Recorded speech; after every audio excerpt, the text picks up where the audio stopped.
श्री स्वामी समर्थ. नमस्कार, मी नंदिनी. माझ्या यूट्यूब चॅनलवर तुमचं खूप मनापासून स्वागत करत आहे. तुमच्या मनातील सर्व चांगल्या इच्छा स्वामी महाराज पूर्ण करू ही स्वामींच्या चरणी प्रार्थना करते आणि आजच्या व्हिडिओला सुरुवात करते.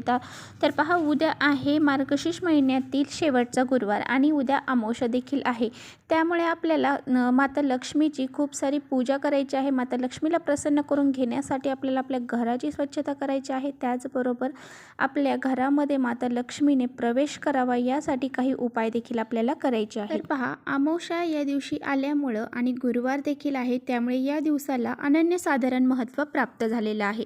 त्यामुळे अमावस्या हा दिवस जो आहे तर तो आपल्या घरातील नकारात्मकता बाहेर काढण्याचा अति महत्त्वाचा दिवस मानला जातो. या दिवशी नकारात्मक शक्ती ह्या खूप प्रबळ असतात. त्यामुळे या दिवशी आपल्याला नकारात्मकता बाहेर काढण्यासाठी काही उपाय करायचे आहेत.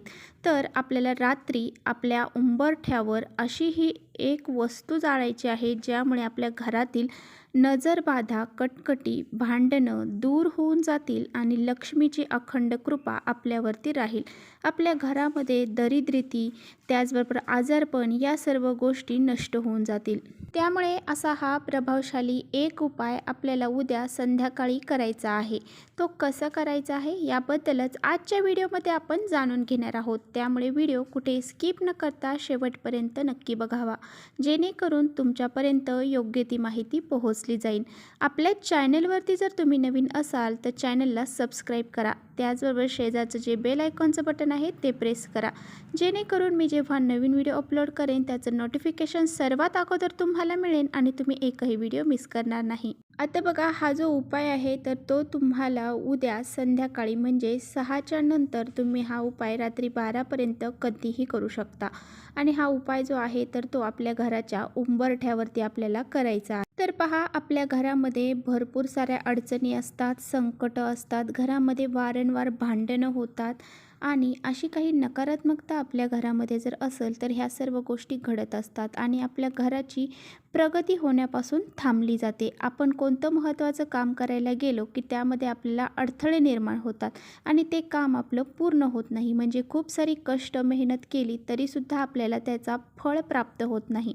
त्यासाठीच आपल्याला हा एक उपाय करायचा आहे. या उपायासाठी पहा, आपल्याला काय लागणार आहे तर यासाठी आपल्याला लागणार आहे खडे मीठ. तर खडे मीठ आपल्या घरामध्ये असायलाच हवं. एकदा खडे मीठ घरामध्ये आणून ठेवलं की अशा काही उपायांना आपल्याला ते कामी पडतं. त्यामुळे आपल्या घरामध्ये तुम्ही खडे मीठ हे आणूनच ठेवा. आता पहा, जर तुमच्याकडे खडे मीठ नाही तर बारीक मीठ घेतलं तरी चालेल. आता थोडंसं चिमूटभर आपल्याला मीठ घ्यायचं आहे आणि त्यानंतर आपल्याला घ्यायची आहे पिवळी मोहरी. तर पिवळी मोहरी ही आपल्याला अखंड घ्यायची आहे, डाळ घ्यायची नाही आहे.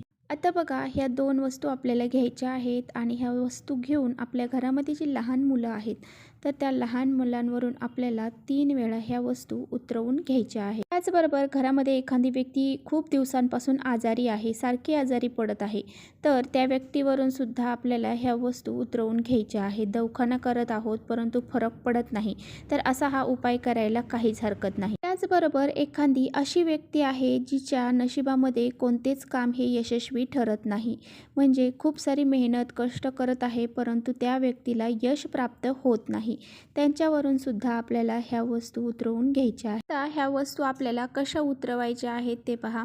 तर डोक्यापासून तर पायापर्यंत खाली आपल्याला त्या उतरवून घ्यायच्या आहेत. 3-3 वेळा उतरवायच्या आहेत. त्यात डोक्याला हात लागला पाहिजे आणि खाली जमिनीला. तर अशा प्रकारे ह्या वस्तू आपल्याला उतरवून घ्यायच्या आहेत आणि घेत असताना आपल्या स्वतःवरून सुद्धा तुम्ही ह्या वस्तू उतरवून घेऊ शकता. म्हणजेच काय, आपल्या घरातील प्रत्येक व्यक्तीवरून जरी तुम्ही ह्या वस्तू उतरवून घेतल्या तरी चालेल. त्याचबरोबर पहा, आपल्याला श्री स्वामी समर्थ, श्री स्वामी समर्थ असं म्हणायचं आहे.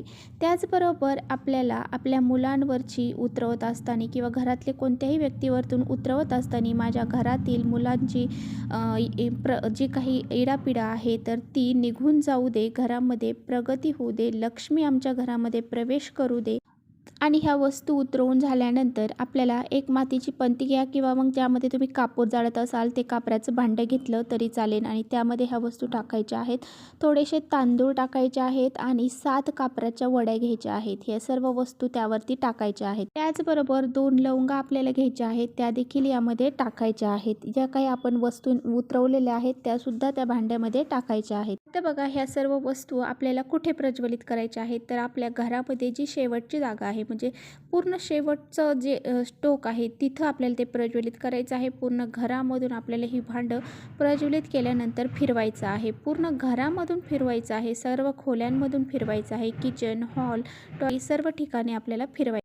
या वस्तू घरातून फिरवत असताना आपल्याला श्री स्वामी समर्थ या मंत्राचा जप करायचा आहे. जेव्हा हा आपण उपाय करणार आहोत त्यावेळेस आपल्या मुख्य दरवाजा आहे घराचा तो उघडा करायला हवा. त्याचबरोबर ज्या खिडक्या असतील, दारं असतील ते सर्व उघडे करायचे आहेत आणि हा उपाय करायचा आहे. उपाय करताना श्री स्वामी समर्थ या मंत्राचा जप करतच आपल्याला ते भांडं आपल्या पूर्ण घरामधून फिरून आपल्या मेन दरवाजा आहे, जो मुख्य दरवाजा आहे त्याच्या उंबरठ्यावरती आणायचा आहे. त्या उंबरठ्या बाहेर ठेवायचा आहे आणि त्यानंतर ह्या वस्तू तिथे आपल्याला जळू द्यायच्या आहेत आणि तिथे जळू द्यायचे आहेत. ते भांडं आपल्याला परत घरामध्ये घ्यायचं नाही. अमावस्येच्या दिवशी असा हा अत्यंत प्रभावशाली उपाय जर आपण आपल्या घरामध्ये केला तर आपल्या घरातील जी इडापिडा आहे तर ती तर दूर होतेच. त्याचबरोबर जी काही नजरबाधा आहे, नजर दोष आहेत तर ते सुद्धा आपल्या घडायला लागत नाही. म्हणजे ह्या ज्या नकारात्मक गोष्टी आपल्या घरामधून एकदा बाहेर पडल्या आणि त्या दूर झाल्या की मग आपल्या घरामध्ये लक्ष्मी ही प्रवेश करत असते आणि आपल्या घरामध्ये तिचं अखंड कृपा राहते. आपल्या घरातली जी दरिद्री आहे ती संपून जाते आणि हे भांडण, तंडा हे सर्व आपलं दूर होऊन जातं. त्यामुळे असा हा अत्यंत प्रभावशाली उपाय संध्याकाळी आवर्जून करायचा आहे आणि तो करत असताना आपल्या मनामध्ये श्रद्धा असायला हवी आणि भावनेनेच आपल्याला श्रद्धेने, भावनेने हा उपाय करायचा आहे. कोणत्याही मनामध्ये शंका आणायची नाही. आपल्या घरातली इडापिडा बाहेर जाऊ दे आणि घरामध्ये लक्ष्मी प्रवेश करू दे अशीच भावना आपल्याला ठेवायची आहे आणि हा उपाय करायचा आहे. आणि ह्या वस्तू ज्यावेळेस आपण घराबाहेर जाळणार आहोत त्यावेळेस ते बाहेर जळाल्याच्या नंतर म्हणजे उंबरठ्यावर जे जाळणार आहे ते जळाल्यानंतर, ते थंड झाल्यानंतर ते आपल्याला काय करायचं आहे, थोडंसं पाणी टाकायचं आहे आणि एखाद्या झाडाच्या मुळाशी टाकून द्यायचं आहे. तुळशीमध्ये टाकायचं नाही, दुसऱ्या झाडांमध्ये आपल्याला टाकायचं आहे. जर तुम्ही असं केलं तरी ठीक आहे, नाही तर मग तुम्ही त्या वस्तू थंड झाल्याच्या नंतर तुम्ही डस्टबिनमध्ये टाकून दिल्या तरी चालेल. तर अशा प्रकारे आपल्याला हा एक उपाय करायचा आहे. तर चला इथेच करते व्हिडिओचा एंड. व्हिडिओ आवडला असेल तर नक्की लाईक करा. चॅनलवर नवीन असाल तर चॅनलला सबस्क्राईब करा. परत भेटूया अशा छानशा व्हिडिओसोबत. तोपर्यंत श्री स्वामी